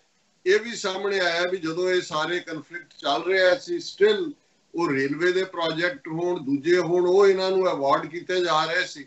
ਸੋ ਕੁੱਲ ਮਿਲਾ ਕੇ ਇਹਦੇ 'ਚ ਕੋਈ ਸ਼ੱਕ ਨਹੀਂ ਹੈ ਕਿ ਜਿਵੇਂ ਮੋਦੀ ਬਿਲਕੁਲ ਜਿਹੜਾ ਉਹ ਗਊ ਦਾ ਜਾਇਆ ਬਣ ਗਿਆ ਇਸ ਸਾਰੇ ਕਨਫਲਿਕਟ ਤੋਂ ਬਾਅਦ, ਕਿਉਂਕਿ ਉਹਦੀ ਪਹਿਲੀ ਸਪੀਚ ਤੋਂ ਹੀ, ਉਦੋਂ ਤਾਂ ਕਈ ਵਾਰ ਹੁੰਦਾ ਵੀ ਸ਼ਾਇਦ ਤੁਸੀਂ ਜ਼ਿਆਦਾ ਇੰਟੈਲੀਜੈਂਸ ਇਨਪੁਟ ਡੀਕ ਰਹੇ ਹੋ ਜਾਂ ਬਰੀਫਿੰਗ ਡੀਕ ਰਹੇ, ਔਰ ਜਿਵੇਂ ਬਿਪਨ ਰਾਵਤ ਔਰ ਅਜੀਤ ਡੋਵਾਲ ਗਾਇਬ ਹੋਏ ਨੇ ਉਦੋਂ ਦੇ, ਇਸ ਸਭ ਤੋਂ ਇੱਕ ਗੱਲ ਬੜੀ ਕਲੀਅਰ ਹੈ, ਜਦੋਂ ਮੋਦੀ ਨੇ ਹੁਣ ਆਪੋਜੀਸ਼ਨ ਧਿਰਾਂ ਦੇ ਮੈਂਬਰਾਂ ਦੇ ਨਾਲ ਜਿਹੜਾ ਉਹਦੇ 'ਚ ਇੱਕ ਮੈਂ ਕਰੈਕਸ਼ਨ ਕਰਦੇ ਆ, ਕਿਉਂਕਿ ਮੈਂ ਕਿਹਾ ਸੀ ਵੀ ਅਕਾਲੀ ਦਲ ਵੀ ਉਹਦੇ 'ਚ ਇਨਵਾਈਟਡ ਨਹੀਂ ਸੀ। ਸਾਨੂੰ ਇੱਕ ਵੀਰ ਨੇ ਕਿਹਾ ਕਿ ਵੀ ਬੇਸ਼ੱਕ 5 MP ਅਕਾਲੀਆਂ ਦੇ ਨਹੀਂ ਨੇ ਲੋਕ ਸਭਾ 'ਚ, ਪਰ ਰਾਜ ਸਭਾ ਦੇ 3 ਤੇ 2 ਨੂੰ ਮਿਲਾ ਕੇ ਉਹਨਾਂ ਨੂੰ ਇਨਵਾਈਟ ਜ਼ਰੂਰ ਕੀਤਾ ਸੀ, ਹਾਲਾਂ ਉਹਨਾਂ 'ਚੋਂ ਕਿਸੇ ਨੂੰ ਬੋਲਣ ਦਾ ਮੌਕਾ ਨਹੀਂ ਦਿੱਤਾ। ਸੋ ਮੈਂ ਇਹ ਕਰੈਕਸ਼ਨ ਵੀ ਕਰਨਾ ਚਾਹੁੰਦਾ। ਸੋ ਉਸ ਪੀਰੀਅਡ 'ਚ ਜਿਹੜੀ ਮੋਦੀ ਨੇ ਸਪੀਚ ਦੇ ਕੇ ਫਾਈਨਲ ਕਨਕਲੂਜਨ 'ਚ ਕਿਹਾ ਕਿ ਜੀ ਨਾ ਕੋਈ ਸਾਡੀ ਸਰਹੱਦ ਦੇ ਅੰਦਰ ਵੜਿਆ ਔਰ ਨਾ ਹੀ ਸਾਡੀ ਕਿਸੇ ਪੋਸਟ ਤੇ ਕਬਜ਼ਾ ਕੀਤਾ। ਇਹ ਜਿਹਨੂੰ ਕਹਿੰਦੇ ਨੇ ਬੋਲਟ ਫਰਮ ਦਾ ਬਲੂ, ਜਿਵੇਂ ਅਸਮਾਨ 'ਚੋਂ ਬਿਜਲੀ ਕਿਸੇ ਦੇ ਸਿਰ ਤੇ ਡਿੱਗ ਪਈ ਹੋਏ ਭਾਰਤ ਦੇ, ਉਹ ਲੋਕ ਜਿਹੜੇ ਸੱਚਮੁੱਚ ਹੀ ਸਮਝਦੇ ਸੀ ਕਿ ਭਾਈ ਇਹ ਤਾਂ ਵੀਰ ਬਹਾਦਰ ਔਰ ਬੜਾ ਸਟਰੋਂਗ ਮੋਦੀ, ਔਰ ਦੂਜਾ ਬਹੁਤ ਵਾਰ ਜਦੋਂ ਅਸੀਂ ਕਹਿੰਦੇ ਹਾਂ ਕਿ ਵੀ ਇਹ ਜਿਹੜੇ ਝੂਠ ਬੋਲਣ ਵਾਲੇ ਨੇ ਉਹ ਏਡਾ ਵੱਡਾ ਝੂਠ ਬੋਲਦੇ ਨੇ ਕਿ ਕਿਸੇ ਨੂੰ ਇਹ ਲੱਗੇ ਹੀ ਨਾ ਵੀ ਇਹ ਝੂਠ ਹੋ ਸਕਦਾ, ਪਰ ਇਹਦਾ ਜਿਹੜਾ ਫਲਿਪ ਸਾਈਡ ਹੁੰਦੀ ਆ ਇਹ ਹੁੰਦੀ ਹੈ ਕਿ ਉਹ ਆਪਣੇ ਝੂਠ ਤੇ ਇਤਬਾਰ ਕਰਨ ਲੱਗ ਜਾਂਦੇ ਨੇ। ਸੋ ਇਸ ਚੋਂ ਬਿਲਕੁਲ ਜ਼ਾਹਰ ਹੋ ਜਾਂਦਾ ਹੈ ਕਿ ਭਾਈ ਉਹ ਸੱਚਮੁੱਚ ਹੀ ਮੰਨਦੇ ਸੀ ਕਿ ਭਾਈ ਅਸੀਂ ਵੱਡੀ ਪਾਵਰ ਬਣ ਗਏ ਹਾਂ, ਅਸੀਂ ਚਾਈਨਾ ਨੂੰ ਹੈਡ ਔਨ ਲੈ ਲਾਂਗੇ ਔਰ ਫਲਾਣਾ। ਹੁਣ ਇਹਦੀ ਤਾਰੀਫ ਕੌਣ ਕਰ ਰਿਹਾ ਮੋਦੀ ਦੀ? ਜ਼ਾਹਰ ਹੈ ਇਸ ਮੋਦੀ ਦੇ ਬਿਆਨ ਨੂੰ ਲੈ ਕੇ ਈਵਨ ਰਾਹੁਲ ਗਾਂਧੀ ਵਰਗਾ ਜਿਹੜਾ ਆਪ ਹੀ ਇੱਕ ਚੂਚਾ ਚਿਕਨ ਹੈ, ਉਹ ਵੀ ਉਹਨੂੰ ਕਹਿ ਰਿਹਾ ਵੀ ਨਹੀਂ ਹੁਣ ਤੇਰਾ ਨਾਂ ਨਰਿੰਦਰ ਮੋਦੀ ਨਹੀਂ ਸਰੈਂਡਰ ਮੋਦੀ ਹੋਣਾ ਚਾਹੀਦਾ। ਮਨਮੋਹਨ ਸਿੰਘ ਜਿਹੜੇ ਕਦੀ ਕਦਾਈ ਆਪਣਾ ਮੌਨ ਵਰਤ ਖੋਲਦੇ ਨੇ, ਉਹਨਾਂ ਨੇ ਵੀ ਪੂਰਾ ਇੱਕ ਬਿਆਨ ਦਾ ਗਿਆ ਬੜਾ ਸਟਰੋਂਗ ਵਰਡਡ ਕਿ ਭਾਈ ਇਹ ਤਾਂ ਬਿਲਕੁਲ ਦੇਸ਼ ਦੇ ਹਿੱਤਾਂ ਦੇ ਨਾਲ ਖਿਲਵਾੜ ਹੋ ਗਿਆ, ਔਰ ਇਹ ਜਿਹੜਾ ਆਪਣਾ ਇਸ ਲੈਵਲ ਦੇ ਉੱਤੇ ਜਿਹੜਾ ਕੋਈ ਵੀ ਗੱਲ ਕਰਨੀ ਹੈ ਉਹ ਤਾਂ ਜਿਹੜੇ ਬਹਾਦਰ ਸਾਡੇ ਫੌਜੀ ਮਾਰੇ ਗਏ ਉਹਨਾਂ ਦਾ ਅਪਮਾਨ ਹੈ, ਸ਼ਹੀਦਾਂ ਦਾ ਅਪਮਾਨ ਹੈ। ਹੁਣ ਜੇ ਇਸ ਲੈਵਲ ਦੇ ਲੋਕ ਵੀ, ਔਰ ਫਿਰ ਉਹ ਜਿਹੜੇ ਜਦੋਂ ਕਿਸੇ ਨੂੰ ਕੁੱਟ ਪੈ ਰਹੀ ਹੋਏ ਤੇ ਬਹੁਤ ਵਾਰ ਜਿਹਨੇ ਕਦੇ ਕਿਸੇ ਦੇ ਚਪੇੜ ਹੀ ਨਹੀਂ ਮਾਰੀ ਹੁੰਦੀ, ਉਹ ਵੀ ਜਾ ਕੇ ਜ਼ੋਰ ਦੀ ਠੁੱਡ ਮਾਰਦਾ ਵੀ ਆ ਲੈ ਹੁਣ, ਉਹਨੂੰ ਵੀ ਲੱਗਦਾ ਕਿ ਵੀ ਹੁਣੇ ਮੇਰਾ ਮੌਕਾ ਹੈ। ਸੋ ਇਸ ਵੇਲੇ ਮੋਦੀ ਤਾਂ ਅੰਦਰ ਵੜਿਆ ਹੋਇਆ, ਲੇਕਿਨ ਚਾਰ ਚਫੇਰੇ ਜਿਹੜੇ ਜੁੱਤੇ ਚੱਲ ਰਹੇ ਨੇ ਕਿ ਭਾਈ ਇਹ ਸਾਡੇ ਨਾਲ ਕੀ ਕੀਤਾ। ਔਰ ਜੇ ਕੋਈ ਮੋਦੀ ਦੀ ਤਾਰੀਫ ਕਰ ਰਿਹਾ ਔਰ ਕਿੱਥੋਂ ਤਾਰੀਫ ਆ ਰਹੀ ਹੈ? ਚੀਨ ਚੋਂ। ਚੀਨ ਦਾ ਮੀਡੀਆ ਔਰ ਚਾਈਨੀਜ਼ ਉਹਨਾਂ ਦੇ ਕਹਿ ਰਹੇ ਵਾਹ, ਉਹਨਾਂ ਨੇ ਲਿਖਿਆ ਕਿ ਵੀ ਇਹ ਮੋਦੀ ਤਾਂ ਟਰੰਪ ਤੋਂ ਵੀ ਸਿਆਣਾ ਹੈ, ਕਿਉਂਕਿ ਮੋਦੀ ਨੂੰ ਪਤਾ ਹੈ ਵੀ ਉਹਦੀ ਔਕਾਤ ਕੀ ਹੈ। ਔਰ ਇਹ ਉਹਨਾਂ ਦੀਆਂ ਖਬਰਾਂ ਹੀ ਇਹ ਨੇ, ਈਵਨ ਇਹਨਾਂ ਦੇ ਚੇਨਈ ਬੇਸਡ ਇਹਨਾਂ ਦਾ ਆਪਣਾ ਮੀਡੀਆ ਕਹਿ ਰਿਹਾ ਹੈ ਚਾਈਨੀਜ਼ ਮੀਡੀਆ ਲਾਰਡਸ ਮੋਦੀ's speech. He appeared to downplay the clash. ਉਹਨਾਂ ਨੇ ਕਿਹਾ ਕਿ ਵੀ ਚੀਨ ਦਾ ਮੀਡੀਆ ਇਹ ਕਹਿ ਰਿਹਾ ਹੈ ਕਿ ਵੀ Chinese media on Sunday welcomed Prime Minister Modi's comments on the border made at Friday all party meets, saying they would pave the way for de-escalation. ਕਹਿੰਦੇ ਜੀ ਇੱਧਰ ਅਸੀਂ ਮਾਰੀਆਂ ਜੁੱਤੀਆਂ, ਔਰ ਮੋਦੀ ਕਹਿ ਰਹੇ ਜੀ ਅਸੀਂ ਬਿਲਕੁਲ ਇਸ ਤਣਾਅ ਨੂੰ ਘਟਾਵਾਂਗੇ, ਐਸਕੇਲੇਟ ਨਹੀਂ ਹੋਏਗਾ, ਹੁਣ ਅੱਗੋਂ ਡੀ-ਐਸਕੇਲੇਟ ਹੋਏਗਾ। ਔਰ ਜ਼ਾਹਰ ਹੈ ਕਿ ਜਿਹੜਾ ਗਲੋਬਲ ਟਾਈਮਜ਼ ਅਖਬਾਰ ਹੈ ਚਾਈਨਾ ਦਾ, ਉਹ ਕਮਿਊਨਿਸਟ ਪਾਰਟੀ ਦਾ ਮਾਊਥਪੀਸ ਹੈ, ਔਰ ਕਮਿਊਨਿਸਟ ਪਾਰਟੀ ਹੀ ਉੱਥੇ ਰਨ ਕਰਦੀ ਹੈ ਸ਼ੋਅ ਨੂੰ। ਔਰ ਉਹਦੇ 'ਚ ਉਹਨਾਂ ਨੇ ਕਿਹਾ, ਮੋਦੀ ਦੀ ਪਹਿਲਾਂ ਉਹਨਾਂ ਨੇ ਸਪੀਚ ਐਗਜ਼ੈਕਟ ਕੋਟ ਅਨਕੋਟ ਦਿੱਤੀ ਹੈ, nobody has intruded into our border, neither is anybody there now, nor have our posts been captured, unquote. ਕਿ ਨਾ ਕੋਈ ਸਾਡੀ ਸਰਹੱਦ 'ਚ ਵੜਿਆ, ਨਾ ਹੀ ਕੋਈ ਸਾਡੀ ਸਰਹੱਦ 'ਚ ਹੈ, ਨਾ ਹੀ ਕੋਈ ਸਾਡੀ ਪੋਸਟ ਕੈਪਚਰ ਹੋਈ। ਇਹਦਾ ਮਤਲਬ ਇਹ ਹੈ ਕਿ ਕਿਉਂਕਿ ਹੁਣ ਗਲਵਾਨ ਵੈਲੀ ਔਰ 3 ਹੋਰ ਸਟ੍ਰੈਟੇਜਿਕ ਇਲਾਕੇ ਜਿਹੜੇ ਨੇ ਉਹਨਾਂ ਦੇ ਕੰਟਰੋਲ 'ਚ ਨੇ ਚੀਨ ਦੇ। ਤੇ ਜਦੋਂ ਮੋਦੀ ਨੇ ਇਹ ਕਹਿ ਦਿੱਤਾ ਕਿ ਬਈ ਕੋਈ ਆਇਆ ਵੀ ਨਹੀਂ ਹੈ ਔਰ ਕੋਈ ਸਾਡੇ ਇਲਾਕੇ 'ਚ ਨਹੀਂ ਹੈ, ਤੇ ਜਿਹੜਾ ਫਿਰ ਚਾਈਨਾ ਦਾ ਕਹਿਣਾ ਸੀ, ਇਮੀਡੀਏਟ ਉਹਨਾਂ ਦੀ ਸਟੇਟਮੈਂਟ ਸੀ ਕਿ ਭਾਈ ਅਸੀਂ ਜਿਹੜਾ ਆਪਣਾ ਇਹਨਾਂ ਨੇ ਕੀਤਾ, ਇੰਡੀਆ ਨੇ ਸ਼ਰਾਰਤ line of actual control cross ਕੀਤਾ, ਸਾਡੇ ਤੇ ਹਮਲਾ ਕੀਤਾ। ਉਹਨਾਂ ਨੇ ਵਾਰਨ ਕੀਤਾ ਕਿ ਜੀ ਇਹਦੀ ਤਹਿਕੀਕਾਤ ਕਰਾਓ ਕਿ ਇਹਦੇ ਲਈ ਕੌਣ ਜ਼ਿੰਮੇਵਾਰ ਹੈ। ਹੁਣ ਉਹਦੇ 'ਚ ਉਹਨਾਂ ਨੇ ਇਹ ਕਿਹਾ ਕਿ ਵੀ ਇਸ ਨੂੰ ਸੈਵਰਲ ਮੀਡੀਆ ਆਊਟਲੈਟਸ ਨੇ ਚਾਈਨਾ 'ਚ ਕੋਟ ਕੀਤਾ, ਸ਼ੇਅਰ ਕੀਤਾ ਸੋਸ਼ਲ ਮੀਡੀਆ ਤੇ China. The newspaper reported that while PM had given the armed forces full freedom, he has also appeared to downplay the clash. उन्होंने कहा जी ठीक है, ਹੁਣ अपनी डोमेस्टिक कंजम्पशन ਲਈ कह रहे हैं जी हमने कमांडरों को खुली छूट दे दी है कि जो चाहे करो। भाई ਜਦੋਂ ਕਰਨ ਦਾ ਵੇਲਾ ਸੀ ਉਦੋਂ ਤੁਸੀਂ ਜੁੱਤੀਆਂ ਖਾ ਕੇ ਆ ਗਏ ਹੋ, ਉਹਨਾਂ ਨੇ ਵੰਗਾਂ ਪਾਈਆਂ ਹੋਈਆਂ, ਚੂੜੀਆਂ ਪਾ ਕੇ ਬੈਠੇ ਨੇ। ਸੋ ਇਹ ਡੋਮੈਸਟਿਕ ਕੰਜ਼ੰਪਸ਼ਨ ਲਈ ਹੈ ਕਿ ਬਈ ਅਸੀਂ ਜਿਹੜਾ ਹੈ ਉਹ ਉਹਨਾਂ ਨੂੰ ਦੇ ਦਿੱਤਾ ਹੈ। ਔਰ ਉਹਦੇ 'ਚ ਬਿਲਕੁਲ ਚਾਈਨੀਜ਼ ਮੀਡੀਆ ਨੇ ਕਿਹਾ ਕਿ Modi's remarks will be very helpful to ease the tensions because as the Prime Minister of India, he has removed the moral basis for hardliners to further accuse China. A Lin Min professor ने Fudan university centre South Asian studies ਦੇ Shanghai ਦੇ ਵਿੱਚ ਉਹਨਾਂ ਨੇ ਕਿਹਾ ਕਿ ਜੀ ਇਹ ਜਿਹੜੇ ਵਿਦਿਨ ਇੰਡੀਆ ਹਿੰਦੂਤਵੀ ਹਾਰਡਲਾਈਨਰ ਸੀ। ਹਾਲਾਂਕਿ ਉਹਦੇ 'ਚ ਇਹ ਨਹੀਂ ਕਿਹਾ ਕਿ ਮੋਦੀ ਦਾ ਖੁਦ ਹਾਰਡਲਾਈਨਰਸ ਦਾ ਪਿਓ ਹੈ। ਉਹਨਾਂ ਨੇ ਕਿਹਾ ਜੀ ਉਹਨਾਂ ਨੇ ਉਹਨਾਂ ਦੀ ਗਰਾਊਂਡ ਖਿੱਚ ਲਈ ਹੈ, ਕਿਉਂਕਿ ਮੋਦੀ ਨੇ ਕਿਹਾ ਨਾ ਉਹ ਸਾਡੇ ਆਏ ਨੇ, ਨਾ ਕੋਈ ਸਾਡੀ ਥਾਂ ਉਹਨਾਂ ਕੋਲ ਹੈ, ਨਾ ਸਾਡੀ ਕੋਈ ਪੋਸਟ ਕੈਪਚਰ ਕੀਤੀ ਹੈ। ਫਿਰ ਉਹਨਾਂ ਨੇ ਇੱਕ ਗੱਲ ਹੋਰ ਜਿਹੜੀ ਚਾਈਨੀਜ਼ ਮੀਡੀਆ ਨੇ ਭਾਰਤ ਨੂੰ ਇਹ ਵਾਰਨਿੰਗ ਇਹ ਸਾਰਾ ਕਹਿ ਕੇ ਫਿਰ ਉਹਨਾਂ ਨੇ ਕਿਹਾ ਕਿ ਇੱਕ ਗੱਲ ਦਾ ਧਿਆਨ ਰੱਖੋ, ਪਾਕਿਸਤਾਨ ਦੇ ਖਿਲਾਫ ਤਾਂ ਤੁਸੀਂ ਬਣਾ ਲੈਂਦੇ ਹੋ ਨੈਸ਼ਨਲਿਸਟਿਕ ਔਰ ਕਰਾਊਡ ਆਪਣੀ ਖੜੀ ਕਰ ਲੈਂਦੇ ਹੋ, ਪਰ ਇਹਦੇ 'ਚ ਵੀ ਉਹਨਾਂ ਕਿਹਾ when India is in conflict with Pakistan or other neighbors, nationalism might drive New Delhi to take actual operations, but when it comes to China it is a different story ਕਿ ਵੀ ਹੁਣ ਤੁਹਾਡਾ ਵਾਹ ਜਿਹੜਾ ਉਹ ਇੱਕ ਡਿਫਰੈਂਟ ਦੁਸ਼ਮਣ ਦੇ ਨਾਲ ਪਿਆ। ਸੋ ਇਸ ਕਿਸਮ ਦਾ ਕੋਈ ਵੀ ਤੁਹਾਡਾ ਜਿਹੜਾ ਪਾਰਟ ਹੈ ਉਸ ਦਾ ਇਹਦੀ ਤੁਹਾਨੂੰ ਬਹੁਤ ਕੀਮਤ ਅਦਾ ਕਰਨੀ ਪਏਗੀ। ਸੋ ਅਸੀਂ ਸਮਝਦੇ ਹਾਂ ਕਿ ਵੀ ਇਹਨੂੰ ਕਹਿੰਦੇ ਨੇ ਕਿ ਖੁਦ ਆਪਣੇ ਪੈਰਾਂ ਤੇ ਹੀ ਕੁਹਾੜੀ ਨਹੀਂ ਮਾਰਨਾ, ਆਪਣੇ ਸਿਰ ਦੇ ਉੱਤੇ ਖੁਦ ਹੀ ਜਿਹੜਾ ਹੈ ਉਹ ਆਰਾ ਚਲਵਾ ਦੇਣਾ। ਸੋ ਸਾਰੇ ਵੀ ਦੀ ਹੁਣ ਬੈਕਗ੍ਰਾਉਂਡ ਔਰ ਇਸ ਸਾਰੇ ਤੋਂ ਬਾਅਦ ਹਾਲਾਂ PMO ਆਫਿਸ ਨੇ ਕਲੈਰੀਫਿਕੇਸ਼ਨ ਦਿੱਤਾ ਜਿਵੇਂ ਉਹ ਝੂਠੇ ਹੁੰਦੇ ਨੇ। ਨਹੀਂ ਸਾਡਾ ਮਤਲਬ ਇਹ ਨਹੀਂ ਸੀ, ਮਿਸ ਇੰਟਰਪ੍ਰੀਟ ਹੋਇਆ। ਚੇਸਟ ਹਿੰਦੀ ਮੋਦੀ ਬੋਲਦਾ ਹੈ ਡਾਇਰੈਕਟਲੀ, ਉਹਨੇ ਜੋ ਕਿਹਾ ਦੁਨੀਆ ਭਰ ਨੇ ਸੁਣਿਆ। ਜੋ ਚਾਈਨੀਜ਼ ਨੇ ਟ੍ਰਾਂਸਲੇਟ ਕੀਤੀ ਅੰਗਰੇਜ਼ੀ 'ਚ ਜਾਂ ਆਪਣੀ ਜ਼ਬਾਨ ਜਾਂ ਦੁਨੀਆ ਭਰ 'ਚ ਉਹਦੇ 'ਚ ਕੋਈ ਇਫ ਐਂਡ ਬਟ ਨਹੀਂ ਹੈ। ਔਰ ਉਹਦੇ 'ਚ ਉਹਨੇ ਵੈਰੀ ਕੈਟਾਗੋਰੀਕਲੀ ਇਹ ਤਿੰਨੋਂ ਹੀ ਗੱਲਾਂ ਕਿ ਨਾ ਕੋਈ ਸਾਡੀ ਟੈਰੀਟਰੀ 'ਚ ਉਹ ਆਇਆ, ਨਾ ਕੋਈ ਹੁਣ ਹੈ, ਨਾ ਹੀ ਸਾਡੀ ਕੋਈ ਪੋਸਟ ਕੈਪਚਰ ਕੀਤੀ। ਸੋ ਜ਼ਾਹਰ ਹੋ ਗਿਆ ਕਿ ਭਾਈ ਇਹਨਾਂ ਨੇ ਦਿਲਬਦੀ ਕਰਕੇ ਚਾਈਨੀਜ਼ ਟੈਰੀਟਰੀ 'ਚ ਜਾਣਾ ਚਾਹਿਆ। ਸੋ ਉਹ ਤਾਂ ਜਿਹੜੇ 20 ਮਾਰੇ ਗਏ, ਕਿੰਨੇ ਪ੍ਰਿਜ਼ਨਰ ਆਫ ਵਾਰ 10 ਬੰਦੇ ਜਿਨ੍ਹਾਂ 'ਚ 2 ਮੇਜਰ 2 ਕੈਪਟਨ ਮਰਨ ਵਾਲੇ 'ਚ ਕਰਨਲ, ਉਹ ਤਾਂ ਇੱਕ ਪਾਸੇ ਰੱਖ ਦਿਓ। ਜਿਹੜੀ ਗੱਲ ਇਸ ਵੇਲੇ ਜਿਹੜੇ ਉਹਨਾਂ ਦੇ ਐਕਸਪਰਟ ਨੇ, ਕੋਈ ਉਹ ਮਿਸਟਰ ਸਾਨੀ ਹੋਏ, ਮਿਸਟਰ ਬੱਗਾ ਹੋਏ, ਜਿਹੜੇ ਖੁਦ ਜਿਹੜੇ ਨੇ ਉਹ ਆਰਮੀ ਆਫੀਸਰਸ ਨੇ, ਜਾਂ HS ਪਨਾਂਗ ਹੋਏ ਜਾਂ ਦੂਜੇ, ਉਹ ਤਾਂ ਚੀਕਾਂ ਮਾਰ ਰਹੇ ਨੇ ਕਿ ਵੀ ਜਿਹੜਾ ਕੰਮ ਬਾਅਦ 'ਚ ਵੀ ਨਹੀਂ ਸੀ ਹੋਇਆ। ਕਿਉਂਕਿ ਇਹ ਗਲਵਾਨ ਵੈਲੀ ਹੈ ਜਿੱਥੇ ਜਿਵੇਂ ਮੈਂ ਅੱਗੇ ਵੀ ਕਿਹਾ ਸੀ ਜਿਹਨਾਂ ਨੂੰ ਪਰਮਵੀਰ ਚੱਕਰ ਔਰ ਮਹਾਵੀਰ ਚੱਕਰ ਔਰ ਵੀਰ ਚੱਕਰ ਦਿੱਤੇ ਸੂਬੇਦਾਰ ਜੋਗਿੰਦਰ ਸਿੰਘ, ਬ੍ਰਿਗੇਡੀਅਰ ਹੁਸ਼ਿਆਰ ਸਿੰਘ, ਮੇਜਰ ਸ਼ੈਤਾਨ ਸਿੰਘ, ਸਪਾਈ ਕੇਵਲ ਸਿੰਘ, ਇਹ ਸਾਰੇ ਇਸ ਗਲਵਾਨ ਵੈਲੀ ਦੇ ਵਿੱਚ ਹੀ ਮਾਰੇ ਗਏ ਸੀ। ਸੋ ਜਿੱਥੋਂ ਬਾੜ ਦੀ ਸ਼ੁਰੂਆਤ ਹੋਈ ਸੀ, ਹੁਣ ਤਾਂ ਚਾਈਨਾ ਨੇ ਜਿਹਨੂੰ ਕਹਿੰਦੇ ਨੇ ਵਿਦਆਊਟ ਫਾਇਰਿੰਗ ਏ ਸ਼ਾਟ, ਬਿਨਾਂ ਇੱਕ ਵੀ ਗੋਲੀ ਚਲਾਇਆ ਉਹਨਾਂ ਨੇ ਉਹ ਕਬਜ਼ਾ ਵੀ ਕਰ ਲਿਆ, ਤੁਹਾਡੀਆਂ ਕੈਜੂਅਲਟੀਜ਼ ਦਾ ਵੀ ਢੇਰ ਲਾ ਦਿੱਤਾ ਹੈ, ਦੁਨੀਆ ਦੇ ਸਾਹਮਣੇ ਵੀ ਤੁਹਾਨੂੰ ਐਕਸਪੋਜ਼ ਕਰ ਦਿੱਤਾ ਕਿ ਵੀ ਤੁਹਾਡੇ ਪੱਲੇ ਕੁਝ ਨਹੀਂ ਹੈ।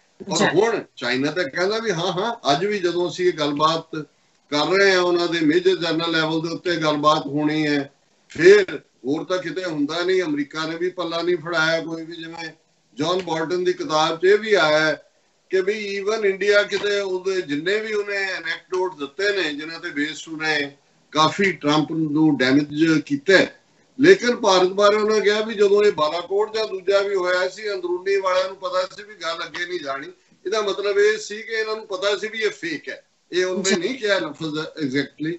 ਸੋ ਈਵਨ ਅਮਰੀਕਾ ਦੇ ਰਡਾਰ ਦੇ ਉੱਤੇ ਵੀ ਇਸ ਗੱਲ ਨੂੰ ਹੁਣ ਅਸੀਂ ਕਿੰਨੇ ਦਿਨ 6 ਦਿਨ ਬੀਤ ਚੁੱਕੇ ਨੇ, ਅਜੇ ਵੀ ਵੱਧ ਤੋਂ ਵੱਧ ਜੇ ਅਮਰੀਕਾ ਦੇ ਕਿਸੇ ਸੈਨੇਟਰ ਨੇ ਕਿਹਾ, ਕਿਸੇ ਸਟੇਟ ਡਿਪਾਰਟਮੈਂਟ ਉਹਨਾਂ ਨੇ ਮਾਰੇ ਗਏ ਫੌਜੀਆਂ ਦੇ ਨਾਲ ਜਿਹੜਾ ਉਹ ਹਮਦਰਦੀ ਦਾ ਇਜ਼ਹਾਰ ਕੀਤਾ, ਇਸ ਤੋਂ ਬਿਯੋਂਡ ਉਹਨਾਂ ਨੇ ਕੁਛ ਨਹੀਂ ਜਿਹੜੀ ਲਾਈਨ ਲਈ। ਔਰ ਇਸ ਦੇ ਨਾਲ ਅਸੀਂ ਇਹ ਵੀ ਦੇਖ ਰਹੇ ਹਾਂ ਕਿ ਜਿਵੇਂ ਇਸ ਸਾਰੇ ਨੂੰ ਹੁਣ ਇਹਨਾਂ ਨੂੰ ਆਸ ਸੀ ਕਿ ਜੀ ਉਹ ਰਾਜਨਾਥ ਸਿੰਘ ਅੱਜ ਕੱਲ ਮਾਸਕੋ ਗਿਆ ਹੋਇਆ 75th ਜਿਹੜੀ 5th ਐਨੀਵਰਸਰੀ ਵਿਕਟਰੀ ਦੀ ਜਰਮਨ ਫੌਜਾਂ ਦੇ ਉੱਤੇ, ਇਹ ਵੀ ਸੀ ਜੀ ਪੈਰੇਡ, ਉਹਦੇ ਜਾਣਾ ਪੀਪਲਜ਼ ਲਿਬਰੇਸ਼ਨ ਆਰਮੀ ਦੇ ਔਰ ਚਾਈਨੀਜ਼ ਨੇ ਵੀ ਪਾਰਟਿਸਿਪੇਟ ਕਰਨਾ ਹੈ। ਸਿੱਖ ਰੈਜੀਮੈਂਟ ਦੇ ਵੀ ਇੱਕ ਮੇਜਰ ਨੂੰ ਲੈ ਗਿਆ ਜੀ, ਸਿੱਖਾਂ ਦੀ ਬੜੀ ਕੁਰਬਾਨੀ ਸੈਕੰਡ ਵਰਲਡ ਵਾਰ ਵੇਲੇ ਜੋ ਡਰਾਮੇਬਾਜ਼ੀ ਇਹਨਾਂ ਦੀ ਅੱਜ ਕੱਲ ਇਸ ਹਵਾਲੇ ਨਾਲ ਚੱਲ ਰਹੀ ਹੈ। ਔਰ ਇਹਨਾਂ ਨੂੰ ਇਹ ਸੀ ਕਿ ਜੀ ਜਿਹੜਾ ਐਗਰੀਮੈਂਟ, ਔਰ ਇਹਦੇ ਇਸ ਗੱਲ ਦਾ ਧਿਆਨ ਰਹੇ ਕਿ S-400 defence system, missile defence system, ਜਿਹਨੂੰ ਰਸ਼ੀਆ ਤੋਂ ਲੈਣ ਦੇ ਲਈ ਭਾਰਤ ਨੇ ਈਵਨ ਅਮਰੀਕਾ ਦੇ ਅੱਗੇ ਤਰਲੇ ਕੀਤੇ, ਕਿਉਂਕਿ ਅਮਰੀਕਾ ਨੇ ਕ੍ਰੀਮੀਆ ਜਿਹੜਾ ਉਹਨੂੰ ਆਪਣੇ ਜਦੋਂ ਰਸ਼ੀਆ ਨੇ ਜਜ਼ਬ ਕੀਤਾ ਉਹਦੇ ਤੇ ਸੈਂਕਸ਼ਨਸ ਲਾਈਆਂ ਹੋਈਆਂ ਕਿ ਕੋਈ ਵੀ ਰਸ਼ੀਅਨ ਚੀਜ਼ ਨੂੰ ਨਾ ਖਰੀਦੇ।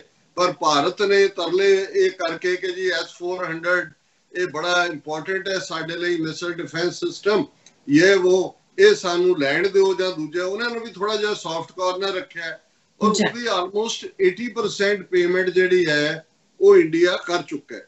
ਹੁਣ ਉਹ ਉਹਨਾਂ ਨੇ ਇਹ ਰਾਜਨਾਥ ਸਿੰਘ ਤੇ ਗਿਆ ਸੀ ਕਿ ਭਾਈ ਅਸੀਂ ਵਸੂਲ ਪਾਏ ਵਾਲੇ ਦਸਤਖਤ ਕਰਾਂਗੇ ਕਿ ਜੀ S-400 ਇਹ ਮਿਸਾਈਲ ਡਿਫੈਂਸ ਸਿਸਟਮ ਜਿਹੜਾ ਚਾਈਨਾ ਤੋਂ ਵੀ ਅਪਰ ਐਜ ਦੇ ਦੇਗਾ ਸਾਨੂੰ, ਕਿਤੇ ਨਾ ਕਿਤੇ ਪਾਕਿਸਤਾਨ ਤੋਂ ਤਾਂ ਦੇਗਾ ਹੀ ਦੇਗਾ, ਨਾਲੇ ਮੈਸੇਜ ਦੇਗਾ ਕਿ ਜੀ ਅਸੀਂ ਜਿਹੜਾ ਉਹ ਬਹੁਤ ਕਰੀਬ ਹੈ ਰਸ਼ੀਆ ਦੇ। ਅਮਰੀਕਾ ਨੂੰ ਵੀ ਰੋਬ ਦਿਖਾ ਰਹੇ ਸੀ।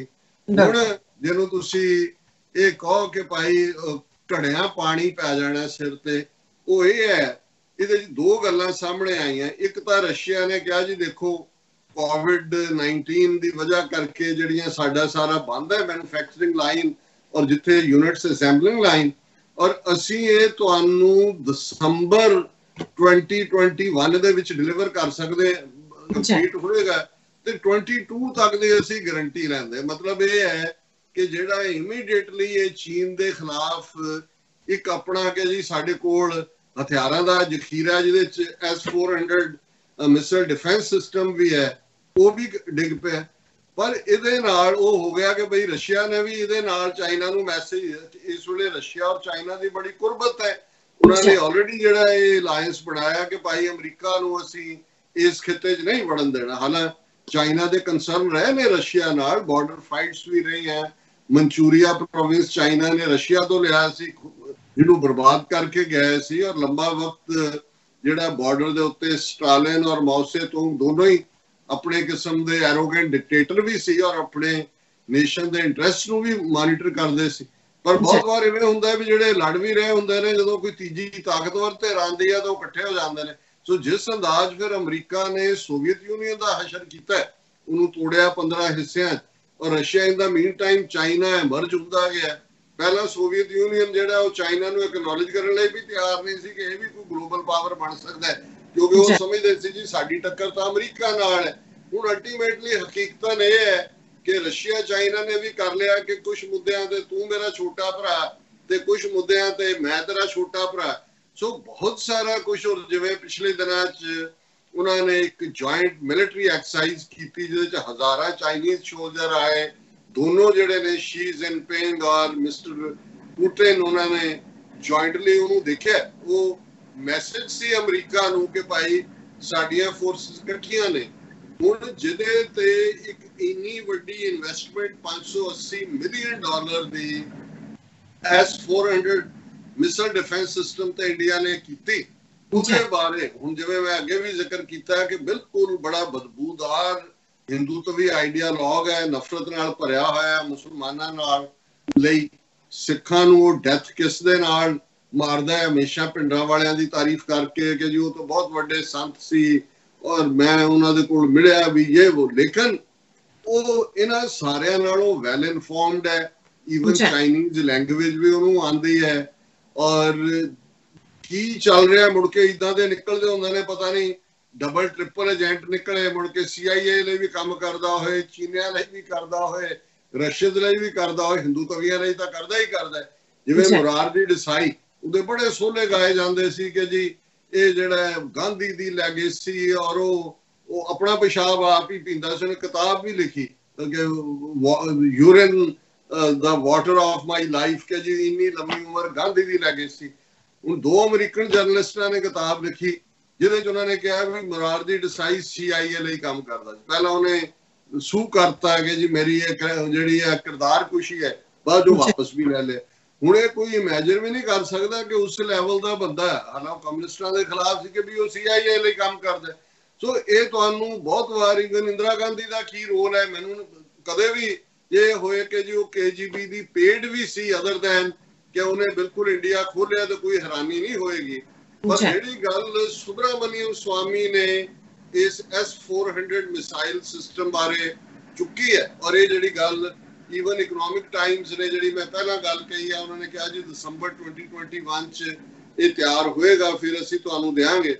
ਹੁਣ ਸੁਬਰਾਮਨੀਅਮ ਸਵਾਮੀ ਕਹਿੰਦਾ ਜੀ ਇਹ ਜਿਹੜਾ S-400 ਸਿਸਟਮ ਹੈ, ਇਹ ਤਾਂ ਇਹਦੇ ਚ ਤਾਂ ਚਾਈਨਾ ਜਿਹੜਾ ਉਹ ਜੂਨੀਅਰ ਪਾਰਟਨਰ ਹੈ ਰਸ਼ੀਆ ਦਾ। ਬਹੁਤ ਸਾਰੇ ਜਿਹੜੇ ਪੁਰਜ਼ੇ ਔਰ ਦੂਸਰੀਆਂ ਤੀਸਰੀਆਂ ਚੀਜ਼ਾਂ ਨੇ ਉਹ ਮੇਡ ਇਨ ਚਾਈਨਾ ਨੇ। ਔਰ ਜੇ ਚਾਈਨਾ ਦੇ ਕੋਲ ਹੀ ਦਾ ਮਤਲਬ ਇਹ ਹੈ ਵੀ ਜਿਵੇਂ ਅਮਰੀਕਾ F-16 ਕਿਸੇ ਨੂੰ ਦਿੰਦਾ ਹੈ ਜਾਂ ਕੁਝ ਹੋਰ ਦਿੰਦਾ ਹੈ, ਬਹੁਤ ਸਾਰਾ ਕੰਟਰੋਲਿੰਗ ਸਿਸਟਮ ਇਹਨਾਂ ਦੇ ਕੋਲ ਹੀ ਹੁੰਦਾ, ਕਿਉਂਕਿ ਜੇ ਉਹਨਾਂ ਨੂੰ ਲੱਗਦਾ ਕਿ ਵੀ ਕੱਲ ਨੂੰ ਇਹਨਾਂ ਦੇ ਹਿੱਤਾਂ ਦੇ ਖਿਲਾਫ ਜਾਏ ਤੇ ਅੱਜ ਕੱਲ ਚਿਪਸ ਹੀ ਨੇ, ਹੋਰ ਕੀ ਹੈ, ਉਹ ਉਹਨੂੰ ਜਦੋਂ ਮਰਜ਼ੀ ਜਿਹੜਾ ਹੈ ਉਹਨੂੰ ਬੇਪਰਭਾਵ ਕਰ ਸਕਦੇ ਨੇ ਜਾਂ ਬੇਅਸਰ ਕਰ ਸਕਦੇ ਨੇ। ਸੋ ਇਹ ਹੁਣ ਉਹਦਾ ਕਹਿਣਾ ਹੈ, ਰਾਜਨਾਥ ਸਿੰਘ ਦਾ ਕਹਿਣਾ ਹੈ, ਇਹਦਾ ਸੁਬਰਾਮਨੀਅਮ ਸਵਾਮੀ ਦਾ ਕਹਿਣਾ ਹੈ ਕਿ ਭਾਈ ਇਹ ਤਾਂ ਜਿਹੜਾ ਇਹਨੂੰ ਕਰੋ, ਹੁਣ ਫਸ ਗਏ, ਜੇ ਤਾਂ ਪੈਸੇ ਨਾ ਦਿੱਤੇ ਹੋਣ ਤਾਂ ਕੰਟਰੈਕਟ ਕੈਂਸਲ ਕਰ ਦੇਣ, ਪਰ ਪੇਮੈਂਟ ਤਾਂ ਉਹ ਜਿਹੜੀ ਕੀਤੀ ਹੋਈ ਹੈ।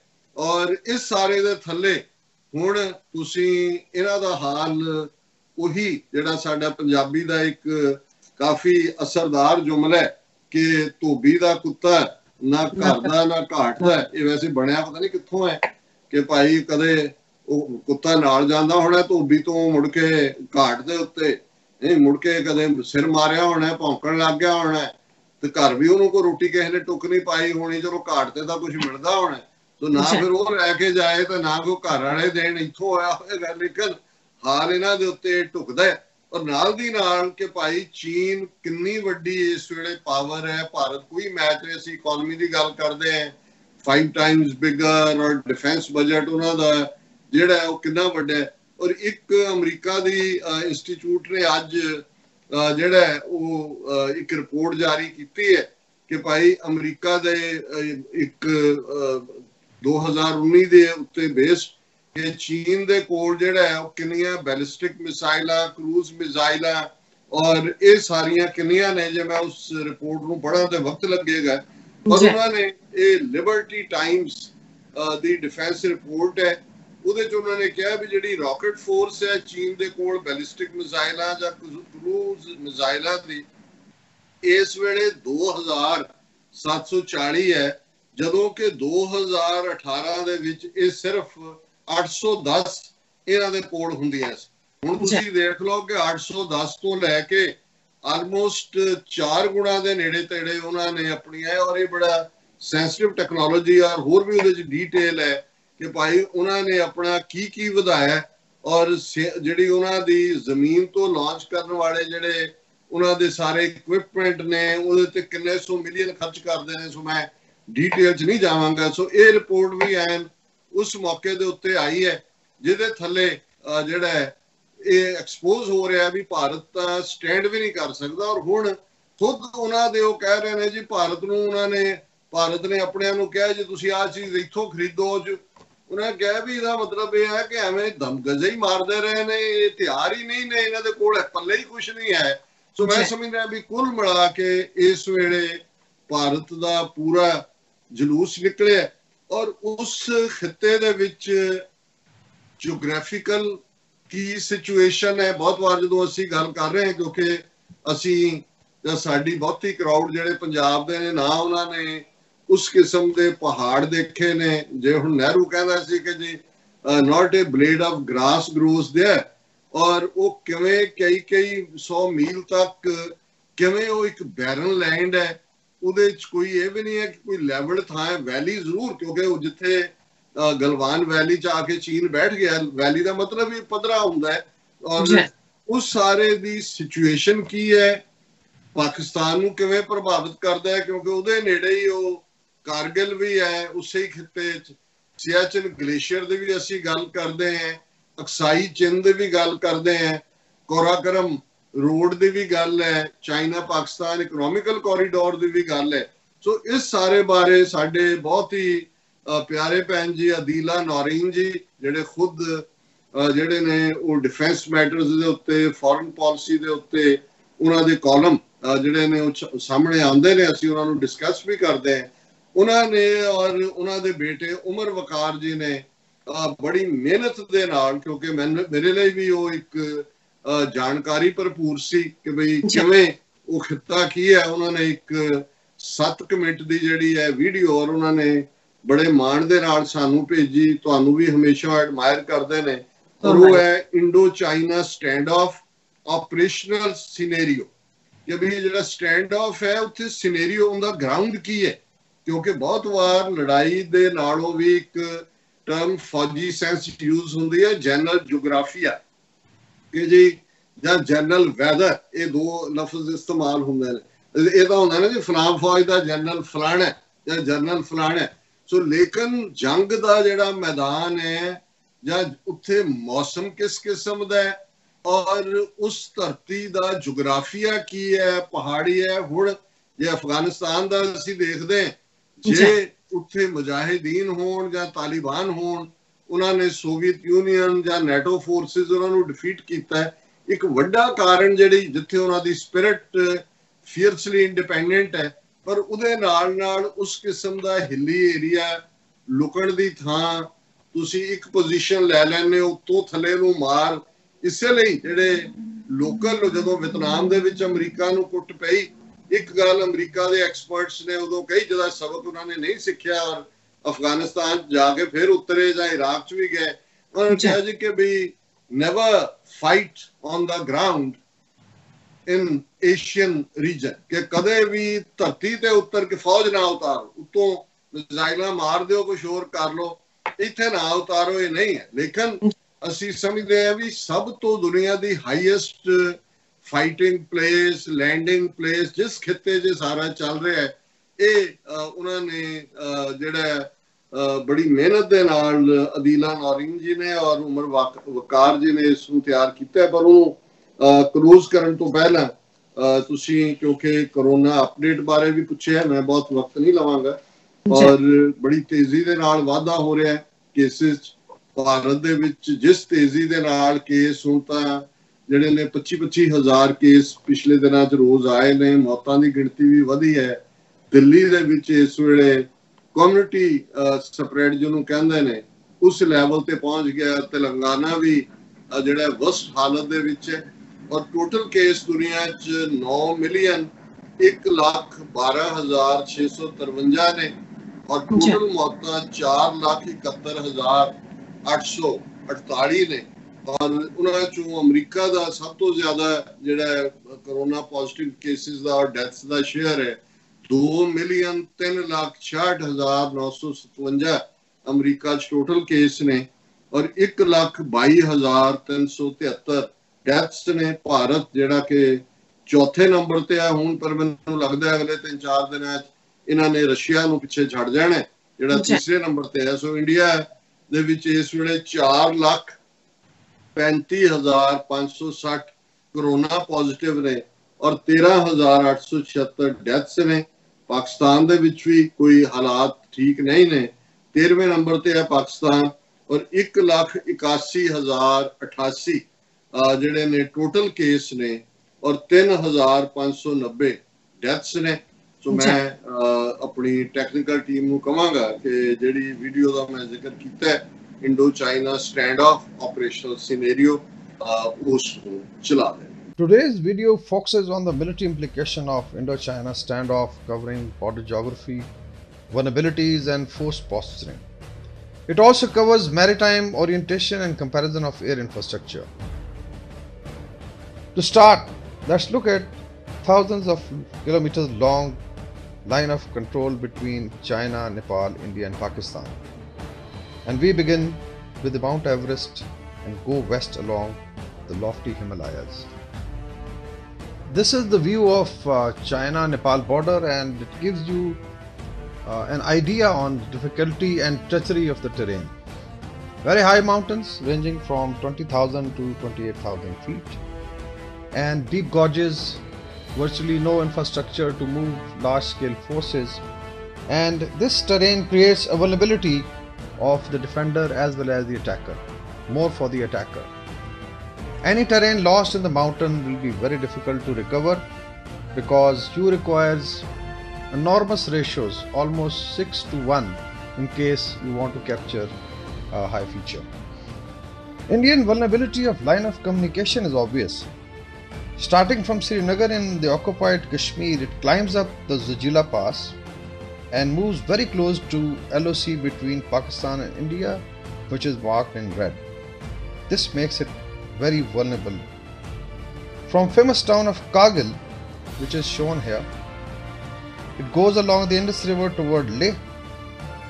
What we need to look at is the high features and gorges and vulnerability of any force moving along the road.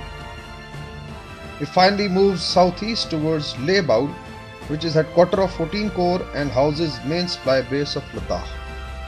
Ladakh itself is vulnerable because it's surrounded by high mountains and can be easily trapped by 3 dimensions, that is the Haliborn or paratroops or a large force infiltrating across the mountain passes. From Leh to LAC between India and China, it's a logistic nightmare. As we go along the Indus to southeast, we come across important passes and bends like Mahe and Chishu. It also houses Pagong Lake, where China has made substantial incursions, and we also saw the 2 military commanders meeting at Chishu. As we follow Ladakh Ridge, we come across Tangste, Darbuk and Shiok village, from where we turn into Shiok Valley of deep gorges and high mountains. It is important to mention Galwan River, which falls into Shiok River, and currently both shoulders of this river have been occupied by the Chinese forces. However, India is denying it. This effectively checks any move of India on road from Darbuk to Daulat Beg Oldi. Up north, the road turns to Daulat Beg Oldi, a small garrison and landing ground. On the west is famous Siachen Glacier along Nubra Valley, where Pakistani and Indian troops face each other. Strategically, this area allows physical coordination between Pakistan and China, both on ground as well as in the air, and that's what is giving nightmares to India.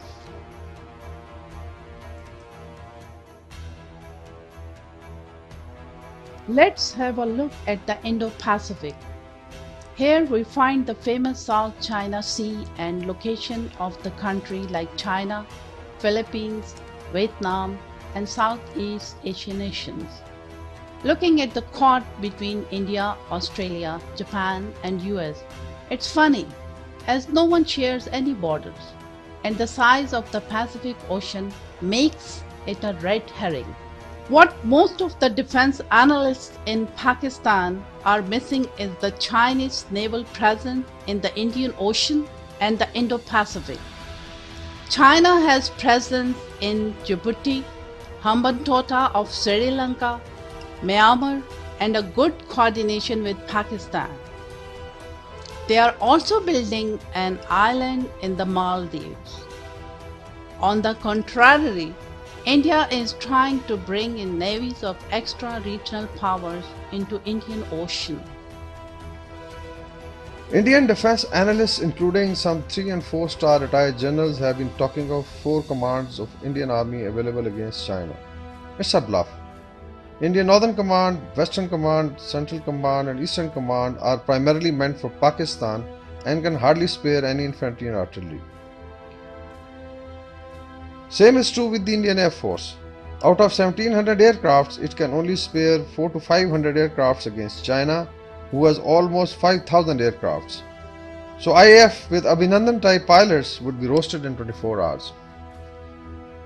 Some sane defense analysts like Ajay Shukla, Lieutenant General H.S. Panag and Praveen Sani have already exposed Indian military and political leadership for losing precious time and loss of face in Committee of Nations. India was being projected by the West as an Asian pivot against China.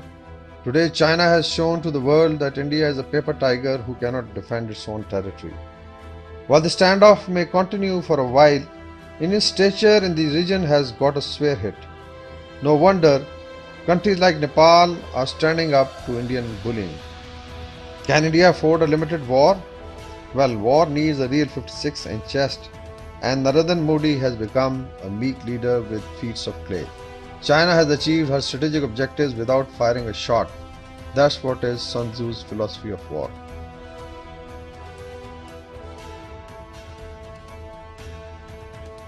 Now come to what happened on 15th and 16th June. As the reports started emerging that Indian colonel and 2 soldiers were killed by Chinese troops in Galwan Valley, Indian military and political facade started crumbling. और हमारी foreign ministry का इसको बड़े आसानी के लहजे में कह देना कि साहब ये अवॉइडेबल था, मतलब कि एक कर्नल 20 जवान मर गए, वह ऐसे ही चलता है साहब, अवॉइडेबल था.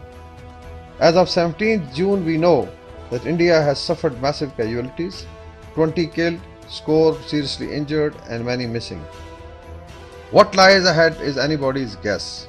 India has been kicked on her face and her stature has diminished in Committee of Nations. ਜੀ ਡਾਕਟਰ ਸਾਹਿਬ, ਸਾਡੇ ਦਰਸ਼ਕਾਂ ਨੇ ਇਹ ਵੀਡੀਓ ਦੇਖ ਲਿਆ ਹੈ, ਸੋ ਅਸੀਂ ਨੂਰੀਨ ਅਦੀਲਾ ਜੀ ਦਾ ਬਹੁਤ-ਬਹੁਤ ਸ਼ੁਕਰੀਆ ਅਦਾ ਕਰਦੇ ਹਾਂ। ਉਹਨਾਂ ਨੇ ਮੇਰੇ ਵਾਸਤੇ ਬਹੁਤ ਹੀ ਵਧੀਆ ਕਮੈਂਟ ਭੇਜਿਆ, ਅਸੀਂ ਬਹੁਤ-ਬਹੁਤ ਸ਼ੁਕਰੀਆ ਅਦਾ ਕਰਦੇ ਹਾਂ। ਸੋ ਇੱਥੇ ਲੈਂਦੇ ਹਾਂ ਬ੍ਰੇਕ। ਵਿਊਅਰਸ, ਤੁਸੀਂ ਸਾਡੇ ਨਾਲ ਇਸੇ ਤਰ੍ਹਾਂ ਹੀ ਬਣੇ ਰਹਿਣਾ, ਮਿਲਦੇ ਹਾਂ ਛੋਟੇ ਜਿਹੇ ਬ੍ਰੇਕ ਤੋਂ ਬਾਅਦ।